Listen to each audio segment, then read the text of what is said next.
فائز جب حریم کے گھر جاتا ہے تو حریم دفتر گئی ہوتی ہے۔ حریم کے والد فائز سے کہتے ہیں، تم یہاں پر کیا لینے کے لیے آئے ہو؟ میں آپ سے بات کرنے کے لیے آیا ہوں۔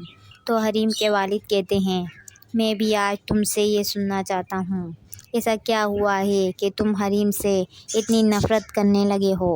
تو فائز کہتا ہے، آپ کی بیٹی کے ہاتھ میں خنجر تو نہیں، لیکن وہ ایک قاتلہ ہے۔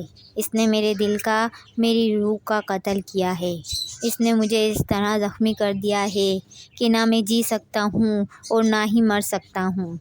ادھر حریم بھی گھر آ جاتی ہے اور فائز کی باتیں سن لیتی ہے تو وہ خاموش ہو جاتی ہے کہ فائز کیا کہہ رہا ہے۔ اس نے مجھے اتنی باتیں سنائی، مجھ پہ الزام لگائے اور اب یہ کہہ رہا ہے کہ میں ایک قاتلہ ہوں۔ فائز کو نہیں معلوم ہوتا کہ حریم اس کے پیچھے کھڑی اس کی باتیں سن رہی ہے۔ فائز حریم کے والد سے کہتا ہے، اس نے مجھے اتنا بڑا دھوکہ کیوں دیا؟ آخر میری محبت میں ایسی کون سی کمی تھی؟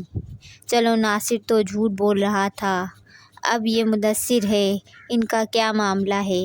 یہ کیوں حریم کے ساتھ ہمیشہ نظر آتے ہیں؟ تو حریم کے والد کہتے ہیں، فائز بس کرو، میں اب اپنی بیٹی کے خلاف ایک لفظ بھی نہیں سننا چاہتا۔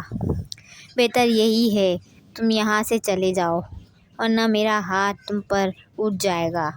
لائبہ جب فون پر وقاص سے بات کر رہی ہوتی ہے تو اس کی ماں اسے دیکھ لیتی ہے۔ لائبہ وقاص سے کہتی ہے، وقاص اگر آپ میرے لیے سب کچھ چھوڑ سکتے ہیں تو مجھ میں بھی اتنی ہمت ہے، آپ مجھے بتائیں کہاں ملیں گے آپ مجھے؟ لائبہ کی ماں لائبہ کے منہ پہ تھپڑ مار دیتی ہے، تم اس شخص کے ساتھ شادی کرنا چاہتی ہو جو تمہیں دلہن بنے ہوئے چھوڑ کر چلا گیا؟ تم پاگل ہو گئی ہو کیا؟ تمہیں ہماری عزت کا کوئی خیال نہیں؟